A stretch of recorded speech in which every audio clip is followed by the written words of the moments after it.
English and it had it in Arabic, the actual form, and had a chain that goes back to the Prophet. All right. For example, one book is called Adult al-Lama. One book is, anyways, for anyone who wants to research that. The point is, every stage of the Quran's existence has always had a multiplicity of people, a multitude of people at every level who have basically preserved it both in oral form and in written form. And we have the names and biographies of all these individuals. And the biographies are in written form. The biographies are in written form. And they're written down at the same time as them. They're written down at a very similar time to when the Prophet was around. To when these things were happening, yeah. So do we have those, we have the biographies of the people, but do we have those writings of those people as well? Yeah, so what we have is, as I said, not the recitation, but the actual, as in, if so-and-so said this, do you have that written down as well as the biography? A Quran cannot be called a Quran unless, because a lot of people have this false misconception that the Quran is only a Quran, the Quran was revealed entirely through an oral transmission. It's a misconception. It's not what we believe. We believe a Quran cannot be a Quran unless it fulfills three criteria. And this is written by Ibn Jazari in his book Tayyibat al-Nashr. Anyways, the one, that it has to have a chain. So in other words, it has to have that oral tradition. Why? Because if you think about it, let me give you a little bit of a linguistic analysis here. The word London. Used to be Londonian, but but yeah. If I say you should read the word London, if I bring out, a placard here with the word London on it, London, give it to you. Well, how would you pronounce it? You say London. But say 20 years from now, 30 years from now, when accents have changed, dialects have changed, people would not be able to read London like that. They'd read it maybe in a different way. And if this keeps evolving, what will happen is that eventually the pronunciation will change to such an extent that people may change meanings as well. So to preserve this, we have an oral transmission of the Quran with a chain. Number two, we also have the written form. So there has to be a mushaf, which is a book. So number one, there are three conditions. One is the chain that goes back, and it has to be a mutawatir chain, which means that it's a chain which is more than from one person only. It has to be from a multiplicity of people, like a multitude of people from different geographies, etc. Two, it's got to be a book form, and so it's got to be a book. If you don't have a book, you can't say you have the Quran. I've memorized the Quran. It's not good enough. You have to have a book. Number three, it has to be concurrent with the Arabic language. It has to be concurrent with the Lugha Arabiya Fusha. If it's not concurrent with that Arabic language, it would not be seen as. How could it be not concurrent with the Lugha Arabiya? Do you mean the current Arabic language, or a language going back to it? It goes back to the Prophet's time, not today's Arabic. Obviously, today's Arabic is not even Arabic anymore. It's really not. If you go to a country, it's not. So that's the point. So this misconception that people have that the Quran is only an oral transmission is a misconception. That's what it is. We basically have proof, therefore, that the Quran has been preserved. We have no proof that the Bible has been preserved. In fact, we have proof that the Bible has been sorry, so you used the word, but it's been corrupted. In which way? We know for a fact, if you go to the British Library here, if me and you take the bus, this one, that nice one there, the one that you can have the tourists on it, and we go, you know what I'm talking about. And we go on the bus, me and you, and we go to King's Cross, St Pancras. There's something called British Library, one of the biggest libraries in London. Go into British Library, and we go into one of the sections in the British Library, and we say to them, listen, I want to see. Speak to the librarian. Say, look, man, I want to see one of the Codex Sinaiticus. There you go. So what will she say? Say, okay, go to the floor X. Here's a card. Do your thing. You go there. You want to see the original Bible now? But it's the original. It's the oldest thing we have, right? It's the oldest complete that we have. Fine. So we got. How big is it going to be? Is it going to be a full document, with everything inside of it, or is it going to be the size of a credit card? Tell me now. Is it going to be the size of a? I've never looked at it. I'll tell you. I'll tell you what it looks like. It looks like a credit card. Okay. You know what I mean? A credit card. Yeah, so the whole Bible that you think is preserved, the only case you can make is that the size of a credit card has been preserved. Of the Bible. Well, the debate then comes down to, as I said, textual criticism. We have these translations that have gone into different areas. As in, they've originated from one place, they've gone into different areas. The amount of copies that we have. And so when we analyse what we have of them, yes, we have variants. we would expect to find that. But when we have analysed the variants, they don't actually change the main meaning. So although they don't. They don't. According to Bruce Metzger, they do, and all the biblical scholars, they do. And according to the biblical translators, they do. And according to the people who wrote the different versions, they do. But they change the main meaning, such that, for instance, the main meaning, Jesus is prophesied in the Old Testament to come and die and then resurrect. That's the main. That is a deduction of the Old Testament. That's the main meaning of the whole Bible. That's what you've interpreted from the book of Isaiah. It's not necessarily. I've interpreted from the book of Isaiah. You don't know what I'm interpreting from the book of Isaiah. The book of Isaiah does talk about that, but what I'm saying is this: does those variants change that main meaning? What I'm saying to you is that it does. Clearly, it does. Where? I mean, in so many places that it's almost non-befitting for me to start enumerating them in this forum. But if you wanted an academic reference, you could refer to the works of Bruce Metzger, who himself he admits to the fact that the Bible has not been preserved, or in the sense that there are so many variants. If you look at every level of the biblical transmission, you'll find that there are variants on each level. There are variants from the codices, the Alexandrian codices. Every codices is different from the other codices. There are differences in terms of what constitutes the Bible. So Catholics would say that the Bible has got 72 canons, whereas Protestants would say it's got 66 canons. So there are differences of opinion as to how many canons the Bible has. And then you've got another third layer of contradiction, you've got corruption, which is where you have different omissions and stuff like that, and biblical scholars choose which codice to refer back to, and that's mentioned in the prefaces of their Bible. Yeah, it depends how you do the translations. So there we have it. So the Quran is preserved and the Bible is not preserved. I disagree with that. That's just no, but it's a disagree, but it's something you can't disagree with because... I can disagree. Just because you've said something, you've quoted... Well, you've not created an argument for yourself. You just said I disagree with it. So if I say, look, the earth is flat, I can say I disagree with it. You can say you disagree with that, but it says that in your Bible. Anyways, I'm not going to go into this. No, as in you then bring me the photo which shows the earth is round. Alright. So do you believe that the earth is flat? No. But I did used to, I didn't used to. I would have, because of the evidence in front of me. Well, you used to believe that the earth was flat? I would have, as in going back to ancient times, I used to believe that they would fall off the earth. I'm just this little thing I ask Christians, because I've been doing it recently. Is the earth flat? Because in the Bible it's definitely flat. The earth is flat with pillars. Anyways, the point I was making to you really was that if you think about this in a proper way, if we're saying it's necessary for a book to be preserved, to be from God, and we've proved that the Quran has a transmission which ensures its preservation, and we can demonstrate that the Bible has a transmission which meant for its corruption, then why would we maintain, how could we maintain, that the Bible is preserved and the Quran is not preserved? It doesn't make any sense. What you have there, that answers the question, is this what the original writer wrote? Because when you're looking at anything, you're assessing two things. One, is this what the original writer wrote? And two, is what the original writer writing true? Now, I'm happy to accept that we go to what the Quran says, what we have today. I'm more happy, even though there may be issues, I'm more than happy to accept that. The majority of what we have in the Quran, what we have there. What I'm less likely to accept is that what it says is true. So what is it about what it says that you don't accept? One, I find it hard to, as I said, understand. Two, when we compare... So just because you find something hard to understand, does that necessitate its... I know it doesn't necessitate it's wrong, yeah. But if I'm trying to... As in, I've been told, you earnestly seek, you'll find, if you earnestly look, you'll find. And I'm doing that, and I'm not finding. Alright, well the Quran gives you a guide of how to use it in first chapters, first verses of Surah Al-Imran, which says منه آيات محكمات هن أم الكتاب وأخر متشابهات. From the Quran there are some verses that are unambiguous, and these are the foundations of the book, and there are some verses that are ambiguous. So in other words, in order to find out the core message of Islam, you don't need to look at those verses that might confuse you, because there are some verses that we don't know the full meaning of, and they're ambiguous. It will be a more interesting thing to do, to look at those verses, or a more fruitful thing to do, to look at those verses which are unambiguous. So things like God is one, that's one thing.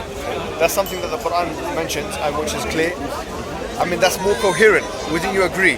Then to suggest that God is 1 and 3 and 3 and 1? Well, just as the argument was there, just because it's coherent doesn't mean it's necessarily more true.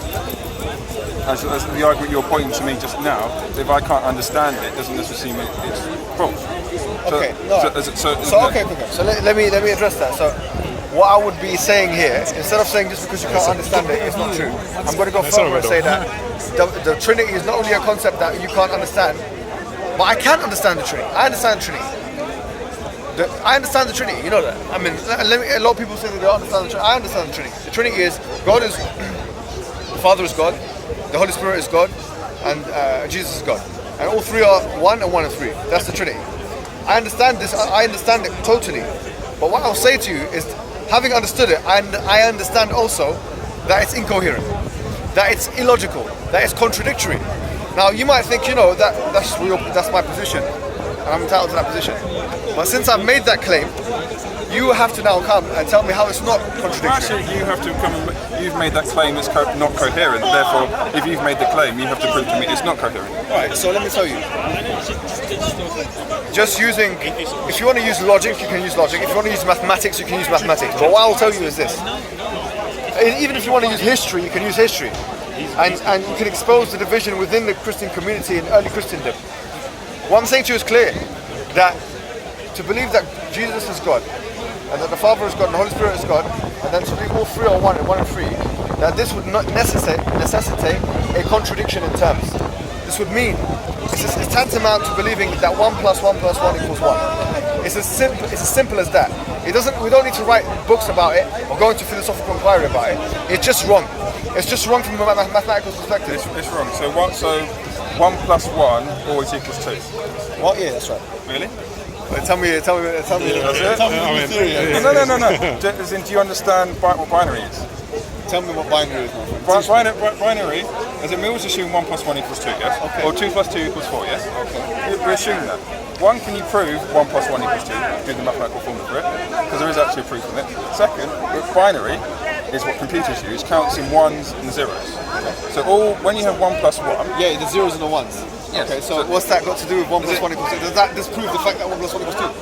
Are you actually going there now? Are you going there? You going to the... No, I said, does 1 + 1 always equal 2? Yes, No, I can tell you that completely.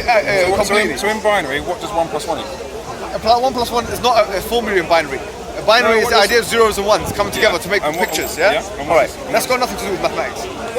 It's got nothing to do with addition. Why is it to do with mathematics? It's a mathematical formula. As in you can't. Yeah. Come on, please. Are you going to actually refute this? No. As in what Are you going to stand here and refute this? Are you going to do that? No, as in, do you understand about what base do we count it? Do you know about hexadecimal? Do you know about stuff like that? You can teach me if I don't know. But I'm telling you 1 + 1 = 2. Is that correct or incorrect? Only in base 3 or above. What does this mean? Is that what you tell a 5-year-old if you're teaching them maths? No, I wouldn't teach them. They say, look, man, 1 + 1 = 2, guys. Look, we're only in base 3. See, just because you don't understand it doesn't mean it's not true. You're talking about addition. Yeah. I'm being straightforward. Okay, let's not overcomplicate things for the sake of trying to run away from this. I'm not trying to run away. I'm not saying it's if we had 1 + 1 + 1, we get 3, correct? That's right. But we're not saying that the Trinity is 1 + 1 + 1. We're saying one God is affirmed in 3 persons. The person being one being God. You said you understood yourself. That's not correct. That's not correct. What do you mean that's not correct? Because you said you understood it and you just quoted. No. I'll tell you what I said. Okay. According to the Nicene Creed, 325. Jesus is God. Okay, let's start. Father is God. Yep. Jesus is God. Yep. Holy Spirit is God. Yep. All three are one. Yep. Okay, all three are one. Yep. Yet they're all gods in themselves. They're all persons of God, but Okay, God is one. Jesus is God. Yep. Don't cut that off. Don't cut that off for context. Someone says Jesus is God. Jesus is God. Alright, Holy Spirit is God. Father is God. They're different gods. Different. Why did I say different? No, that's where the Is there a difference between Jesus and the Father? Yes, there is. Okay, so there are differences. They're different persons, but one God. Okay, fine. That's where the contradiction is. I wouldn't say it's a contradiction. I would say it's a complete contradiction. Anyways, I mean, it's such a contradiction that the Christians admitted it themselves, and they not admitted it in an overt way, but they did so in an implicit way, and I'll tell you how. If you look at the early sects of Christianity, you'll find that there are things like tritheism and modalism. Tritheism is the idea that there's 3 gods, and modalism is that there's one God but it's divided into 3 parts. That's Trinitarian. Pardon? Modalism. Modalism is the idea of one God but divided into 3 parts. All right. In the middle, we have present-day Catholics and Protestants who say that, in fact, God is 1 in 3 and 3 in 1. Those other 2 ideas are more coherent. The reason why those other 2 ideas are more coherent although they're both incorrect, I would say, for theological reasons, is that at least they don't have mathematical contradiction. Are you saying that can be completely understood by mathematics, as in you're trying to impose... Do you say that maths is true or not? Like 1 + 1 = 2. Do you accept that or not? Because if you don't, I find it very difficult to... No, what I'm saying is that you're transposing a mathematical formula that's right. onto something. But are you sure that something can be understood purely by mathematics? I didn't say anything about purely being understood by mathematics, but it's a mathematical inquiry though. I know, but in order to impose a mathematical formula onto something to be understood... It's not a formula. It's not a formula, it's just... to understand to understand something of maths, to point it onto a situation, you have to say, is that situation able for maths to be applied to it? Yeah, well, I'm arguing yes, it is. Well, I would argue this. Or how would you argue that, God? Because I would argue that we have the way that when we look at the Bible, the way it is revealed to us, God is one. Jesus himself says... Well, you just said God is one. Yes. That's maths. Yes, God is one. Okay, if you can't use numbers if you don't want to talk about maths. I said God is one, but when we look at the person of who God is, he is three persons. You said you don't want to transpose any mathematical formula, but you just use the word one. Yeah. One is a mathematical term. Yeah, I agree. So okay, if you want to use mathematical terms when it's coherent for you to do so. No, as in but when it's incoherent, you throw it away because it's going to contradict your Bible. I'm not throwing it away. I'm not throwing it away. The reason that I say we have 3 and 1 is not because we want to believe that. When we look at the Bible, that is what comes out to us. Are you ready to become Muslim? Because let me tell you something. I'll be honest with you. I think, Nathan, you're an open-minded guy. I actually do believe that. Now, honestly, listen to me, right? Listen to me carefully. I think you're an intelligent person. You use English well. You can follow arguments. You read well. I know you're an intelligent person. This construct, this Trinity, it doesn't make sense. Let's just admit to it. Fine, it doesn't make sense. It's got to make sense. No, listen, it does make sense. No, as in my argument is... Let's bury this, please. You can say bury it. The Bible is not preserved. The Trinity doesn't make sense. The Bible has mistakes in it, clear mistakes. You do realise that when you said earlier about me not understanding something, that then you're using the same argument to say the Trinity doesn't work because you don't understand it. So you can't I said I understood it. No, you just said you don't. No, I said I understood it. If you go back on No, he did say it. Yeah, you understand. Well, what you're saying, you understood it then, but you're saying now it doesn't make sense. No, but I can understand something, but conclude that it doesn't make sense. Okay. Just like someone starts speaking English and says, I went park today, here, this and that. So I understand your words, but they don't make sense. We didn't make sense. How did you understand it? Pardon? We didn't make sense. How did you understand it? It didn't make sense grammatically. You can understand something, but you can reject it as not being. I can understand something. You have a child that will hear what an adult has said. Yeah. They'll repeat it, but they don't know what they're saying. Yeah. So basically, you can identify contradictions. Yes. Yes. You can. If I said to you, I'm a tall, short man.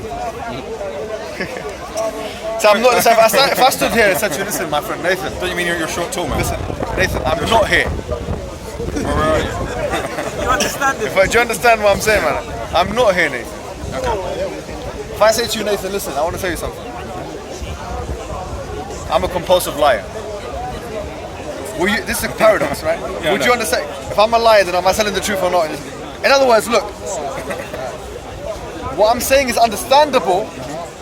It's understandable, but we can identify the contradiction in it. Same thing with the Trinity. I understand the Trinity fully, but I can understand the contradiction in it. Those who don't want to admit to the contradiction of it will say we don't understand it. That's the problem. I would say we don't understand it. Why would you say it's a contradiction? It's a contradiction to say that 1 + 1 + 1 = 1. That's a contradiction. It's a simple argument. I'm not going to go into too much here and there. You're reducing it to too simplistic thing. That's exactly what Occam's razor is. That's exactly what you should do. You should reduce anything big and complicated into the smallest, more simple. Would you apply that to God? As in, is God fully understandable? Fully understandable in the sense that he's oneness or how many gods are there. Can you fully understand everything, every single attribute about God? I think that we can understand conceptually what God is and who God is. I think we can understand what He's revealed to us. Alright, fine. But we can't so that's what we're talking about. We're not talking about the essence of God. That's a different question. I haven't seen God. You haven't seen God. I can't describe to you what God looks like. You can't describe to me what God looks like. But I can tell you that God is one, and I can tell you that with conviction. You can tell me God is one, but you wouldn't be able to substantiate that saying that He's 1 and 3 at the same time. It's a problem. But so I'm just saying to you, let me just reach my hand out to you, my friend. Listen to me, yeah? I know you're listening. I know you're looking for truth. Seek the truth, and the truth shall free you. Let's do something today, right? The Quran is a book that came after the Bible, not to disprove it completely. In fact, we believe in parts of the Bible. The bits that are backed up by the Quran. Exactly. You don't see a problem with that, anyway. I don't see a problem with that because the Quran's a Mohammed. It's meant to be like a sieve. But I would just say it just needs to just reject in that case, reject the Bible as a whole. No, we don't need to do that. Why would you say that? I mean, that doesn't make any sense. No, but as in, if I find something which I'm having to pick and choose, this bit is right, this bit is wrong, I'm just going to go, it's a whole easy if I just... That's exactly what academics do. That's exactly what academics do. That's what historians do. That's what social scientists do. That's what scientists do. That is what everyone does who's looking for truth. We look for the parts which are... If I'm speaking to you now, if you have any intelligence or if you have any genuine sincerity, you'll say, okay, maybe I don't agree with all of what he's saying, but there's some truth that come out of his mouth.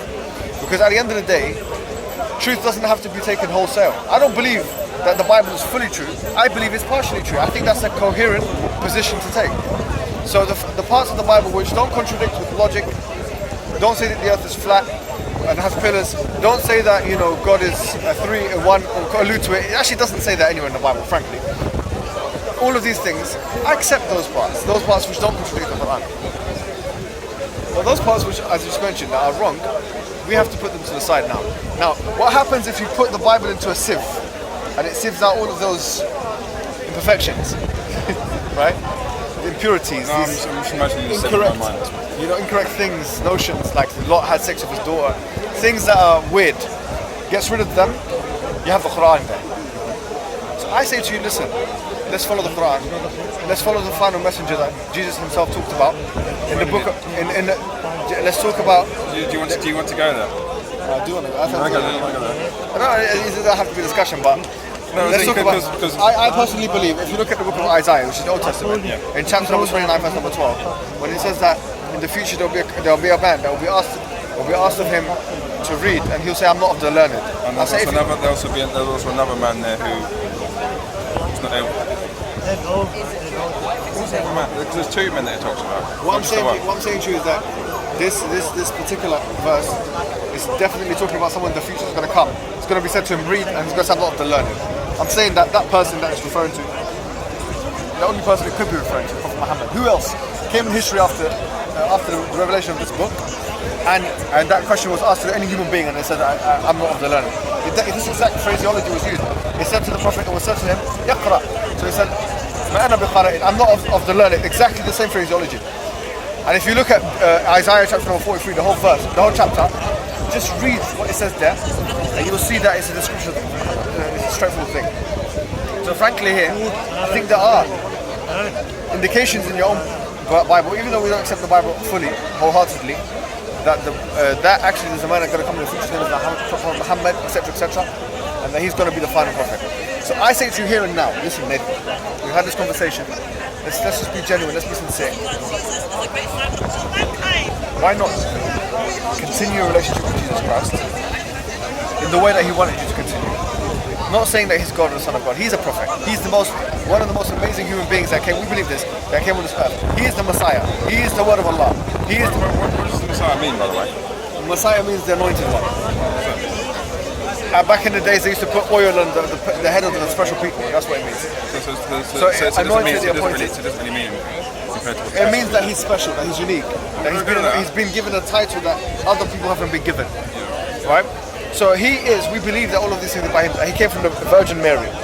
You don't have to reject all of those beliefs. That's true. How about today, here and now, Nathan? That you accept that he's the prophet, that he's the messenger, and that the Prophet Muhammad is the messenger as well, and that he's the prophet, he's the final prophet. Does that sound okay to you? No. It seems like it's good. No. The reason it comes back to all about the crucifixion. You're close. It comes back to all about the crucifixion. Go and tell me about the crucifixion. As in, if I solve the crucifixion, you become Muslim. You can't, because that just means I reject Christianity, because you've got two stages to go for it. You first of all have to prove Christianity is wrong. It's wrong, man. I told you it's wrong. The Trinity is wrong. You've talked about theory, but you haven't gone back to the crucifixion. That's always the... You've got people. Do you believe the earth is flat? Well, you know the earth is flat in the Bible. The pillars. Do you understand? Which verse you're referring Okay, so I'm referring to the book of Job, chapter number 9, verse number 6. I'm referring to the book of Psalms, chapter number 75, verse number 3. And I'm referring to the book of... Someone's like a night. And I'm referring to Matthew chapter number 8, verse number 4. That's what I'm referring to. Where it says that the earth in Psalms 75:3 and in Job. And you're sure it's being literal? 100%. It's definitely pillars of the earth moving. You'll never find one verse in the Quran that says the earth has pillars. You'll never find it ever. It proves that the conceptions of the naturalistic phenomena from a Quranic perspective are much more advanced than that of the biblical narrative. That's what it does. It proves that clear cut. You can't say that the earth is flat with pillars. And maintain the scientific or even a naturalistic thing. It depends, obviously, on what the purpose of that verse is trying to say. That Bible verse is wrong? I didn't say that's wrong. I said what the verse is trying to say. So if you're saying it's right, you're saying that the earth is flat. I'm saying I can't comment on the verse until I've read the context. Do you want to read it?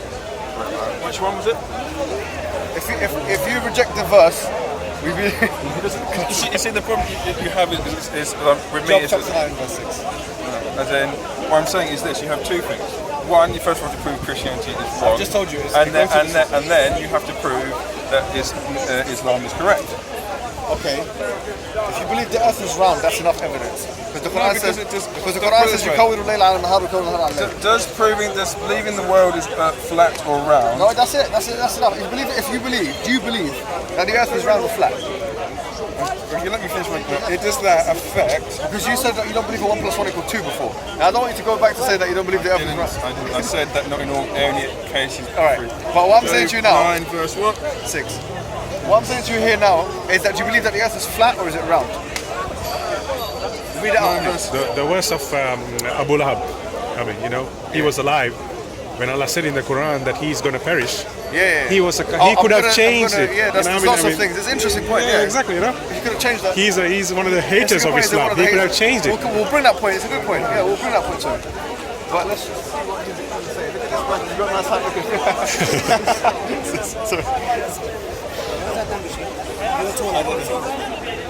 He's wearing white.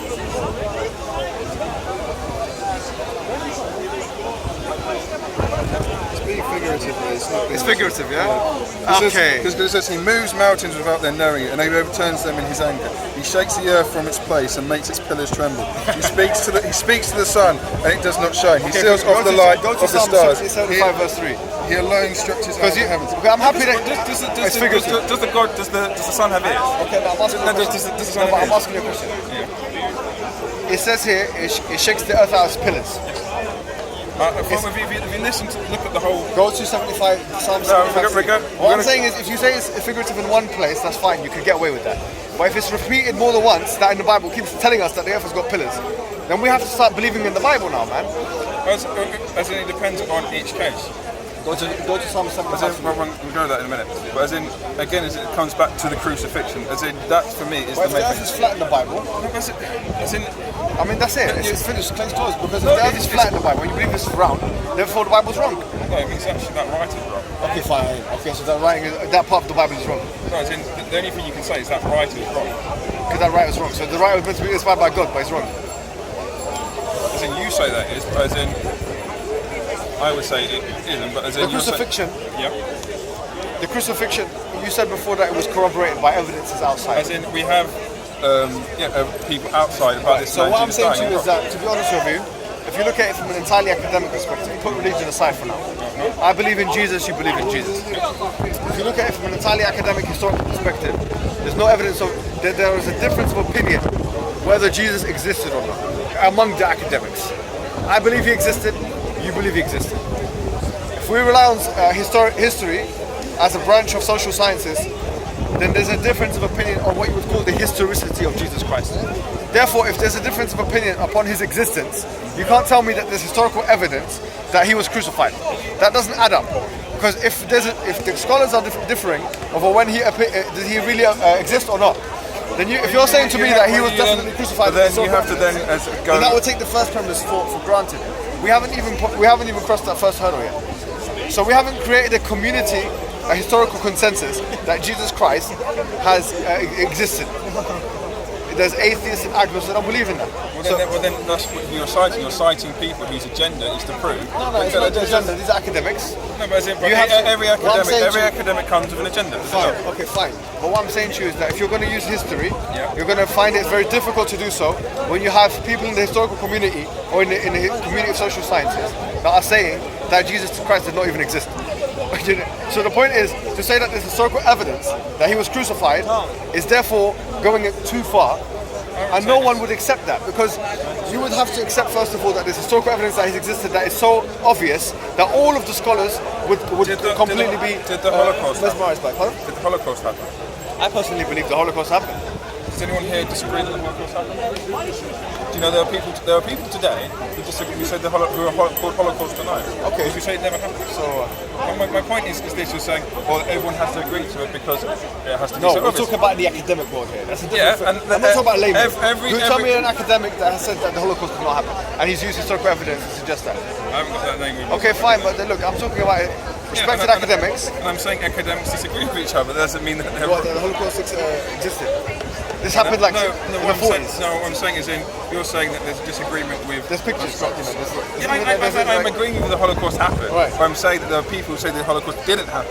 So you're So, saying. but with people, I'm talking about academics. So see, every discipline has its academics and scholars. Yeah. I'm saying to you, if you look at history as a discipline, you'll find that it has its academics and scholars, which are not agreed on the fact that Jesus Christ existed. Therefore, to go to the next level and say that he's definitely been crucified is an extension of that. No, it's not, because you're saying that there is evidence out there. Some say historically he did exist. Some say he doesn't. I'm saying there's historical evidence Okay, so outside the Bible. those who say that he did, those who disagree. say he did exist, usually from the Judeo-Christian background, then they have another agenda, like you mentioned. Yeah, Sometimes right. they say, oh, there's evidence of the crucifixion. Therefore, it seems like this is too much of a ambiguous or vague area for us to approach. If there is disagreement among the scholars. So you're just going to. So we're going to disband the historical evidences, because if we're going to accept them, then we would have to accept all of them. If we're being completely honest to the discipline. So we're not going to only accept Christians talk about Christ and the crucifixion, because that would be unfair. You said yourself, there's agendas. So therefore, let's throw away this whole historical part. The only way you could say that Jesus Christ was crucified is by looking in the Bible. We say the Bible has been corrupted, so that, once again, it's a problem for you. I would say it's not. There's no evidence that Jesus Christ has been crucified. That's your opinion. I disagree with that. Okay, there's no evidence. What I'd say is this: is that event of Jesus being crucified is such a big event when it comes to Christianity. And if you can prove that wrong, I just told you that. no. If you can prove that before we even get to 2016, we should. Because the Quran said. Surah 157 makes a statement about Jesus wasn't crucified. No, not 157, 174. What are you talking about? Which part? 157. They said they killed the Messiah, they killed him not. Yeah. وما قتلوه وما صلبوه ولكن شبه لهم. They didn't kill him and they didn't crucify him, but it was made to appear. So, yeah. That's so I wasn't right. I wasn't wrong. Just so you know that I'm not making stuff up. It's not 154 though. It's what did you say, 157? It's 174. I think so. Wait, hey, look, I'm just testing my own memory here. Check it up. Is it 15? What did you say? 154? I said 4157. 157. Surah 4157. I have it noted. 157. I think it's 174. Check 174. Check it. Yeah, it's one. Oh, okay, it's 157. Okay, you're right on what I'm saying. You've got to go back and check everything now. No, because go to 174. I don't know what 174 is, so I can't help you out there. It's not it. You win. That doesn't mean he's totally right. But I'm saying it's such a big. But that's, from what I can see of the Quran, that's the only thing it says about the crucifixion. That it appears that he was crucified. Shubbi halal means like it was made to them to appear so. So, but then in my eyes, what happened? What happened? He wasn't crucified. No. So you say he wasn't crucified. Even the Bible says he wasn't crucified. If you look at Luke 13, it says that it's impossible for a prophet to be crucified in Jerusalem, which, according to Luke, Jesus was crucified outside Jerusalem. If you search up Luke So 13, you said it's impossible for him to be for a prophet to be crucified in Jerusalem, yes? Yeah. But he's crucified outside Jerusalem. Is that not a contradiction in your statement? Jesus also prayed to be saved from the cross. No, but what did he actually pray? Just come back. What Is be saved that, from death? Look, you can is that what he said to save from death? there It says is. it in the Bible. He said he prayed, "Father, take this cup away from me, I don't- but not my will, but your will." Yeah, listen. And that's the thing. As in, Islam means submission, yes? Yeah. Jesus was in total submission To God. to the Father. Should you do that? Should you do that? What do you mean should we do that? Should be submission to Allah. No, I'm Just submission like Jesus to did Jesus. this crucifixion thing. It didn't happen. What I'm saying is what happened, because when we look at the Bible, you're going to say, right, it's wrong. But The Bible, okay, fine. You can interpret the Bible. No, what I mean is this. Okay, right? like, for example- I understand you're going to say the Bible is wrong. Okay, so it says, But what I'm for saying example, that I understand you have your verses in the Bible that you accept. Like, for example, Jesus Christ, he said, like, just like Jonah was 3 days and 2 nights in the belly of the whale. Oh, thank you. I love it. How many times did Jesus talk about him dying for 3 days? I'm just saying to you. No, I've heard. As in, I've heard this about. You're going to say about it being 3 days and 3 nights, not because he was crucified on Friday but rose on a Sunday. That doesn't fulfill the prophecy, correct? Oh, yeah, thank you for saying Yeah, that. just how many times does Jesus refer to the time period of him dying? I don't know, man. You tell me, man. You mean you haven't looked into it? Well, how many times in the Bible? I didn't count. You're the last guy. No. You're the one who doesn't read. So You're counting that stuff. So how many other times does he say 3 days and 3 nights? Was it in I don't know, binary? man. You tell me. That's the only time he says it. Other times he says on the 3rd day. It's a contradiction of the Bible. No. After 3 days. So it's a Bible contradiction. No, it's not a contradiction. So what is it then? If that's not a contradiction, what the hell is that? Would you let me finish? Go on. It's not a contradiction because you're looking at it very literally. So we shouldn't look at the Bible literally. No, I'm not saying look at literally. As in, if I've been here, so I've been at Speaker's Corner Saturday and Sunday. How many days have I been at Speaker's Corner? 2 days. But I came at 9 o'clock, left at 5, came at 9 o'clock and left at 10. Is that 2 full days? No, we would linguistically call it 2 days. Pardon? You'd say it's 2 days, 2 days, yeah. but is that 2 lots of 24 hours? Okay, but we're sort of 2 days and 2 nights. No, it's 3 days. The night is when there's like, the dusk. And is it not possible when we're looking at linguistics that the 3 days and 3 nights is not the literal 3 days and 3 nights? I don't do you know what? You made the argument. You shot yourself in the foot, and now you're arguing against yourself. I didn't even make this point. No, I didn't even say to you that. He's arguing because all of the other things. I didn't even make this argument to him. What I'm saying is I'm saying what your argument is because I know what your argument is and I know why it's wrong. You made your own argument.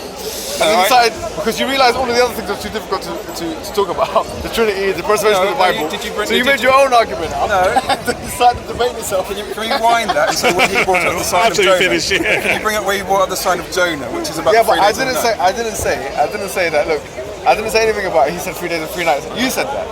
Well, that's what urban wisdom goes to, but I wasn't 3 days and 3 nights. I didn't even mention that. No, but did I not say, is that what we're going for? You said you've done my job for me. So therefore you're shooting Okay, yourself. alright, so well we won't go there then, so where were you going to go? I'm just saying to you, look, let's say that the Bible says that the Jesus was crucified. Let's go there. Fine. He does say it. No problem. Give me a verse where it says that. Just show the camera. Yeah, please, yeah. Well, it tells us... No, not that he was crucified. That he himself predicted the crucifixion. I know there's lots of things, there's narrations of crucifixion. There is a narration of crucifixion. If you look at the book of Matthew, almost every book of the 5 Gospels, it talks about when he was crucified and this and that. Do you mean when Jesus predicts he's going to be crucified or what? Okay. Give me both. I'll hear your point. So, and then I'll agree with you for the sake of argument. I haven't got a problem with agreeing with you. My point is this. Look, Matthew 16. So he actually refers again to the sign of Jonah. By the way, do you know there are 2 Jesuses in the Bible? Do you mean Jesus Barabbas? Yes. All right. So tell me about him. Pardon? Tell me about him. I don't really... Who's the other Jesus? Tell me about Jesus Barabbas. How do you say his name? Jesus Barabbas. Oh, yeah, Barabbas. Yeah, tell me. It says, from that time on, Jesus began to explain to his disciples that he must go to Jerusalem and suffer many things at the hands of the elders, chief priests and teachers of the law, that he must be killed and on the 3rd day be raised to life. Okay, so this is Barabbas. Pardon? Jesus Barabbas. No. How sure are you that it's not Jesus Barabbas? Because it says from that time on, Jesus... Which one is it? Which Jesus? According to biblical scholars, Jesus never said that. Asking you a question. Seriously? I'm just asking you a question. It contradicts Luke chapter 24 and John chapter 19. How do you know that's not Barabbas? How do I know? Because it says from that... Jesus began to explain to his disciples. Did Jesus Barabbas have disciples? Maybe. Do you know that? Okay, fine, you got me. Okay, it says in the Bible that Jesus was crucified. Fine. Right? Well, Let's go there. Let's go. No problem. I'm saying to you the Bible's corrupted. The first thing you have to do is prove to me the Bible is not corrupted. Because it is a cyclical argument. To say that, okay, I'm relying on the Bible, which is corrupted, which you can't prove it's not corrupted. I would say it's not corrupted. To say that it's... So, I'd say it's not corrupted, but you don't accept that, so okay. you have no proof of it. I've told you, I've given you my evidences, and you haven't I've given you my Alright, so listen, you do me a favour. Do me a favour today, yeah? Go home. I want you to do something. Go home. And then... Just go home. Just go home. So go home. Go home and sit down. Go on your laptop. Enjoy yourself, relax. Have a little drink. Not haram drink, you know. I don't drink. Orange juice. Something. Go online. Go on YouTube. Then write the word Quran. Quran. Yeah, I know that. And then write Quran recitation. Write Surah Maryam, because it's a nice surah. And it will teach you about Islamic faith as well, with the translation. And just sit down, relax, listen to the the rhythmic nature of the Quran, and just enjoy yourself. Next time when you see me, tell me, look, I've learned this, that from the surah. And when you go to sleep tonight, do me one favor. That's two favors, got it, you know. But believe me, if you take my medicine, this prescription, you're a doctor now. You didn't tell me he's a doctor. Listen, take this prescription and you'll be alright. Seriously. Just raise your hand to the sky like this and say, listen, God, guide me to the truth. That's all I want you to say. Don't call Jesus and don't call the Holy Spirit. Just today, just call God. Don't call anyone else. Say, wherever the truth is, guide me today to that place. Is that okay? Can we both do that today? I promise I'll do it.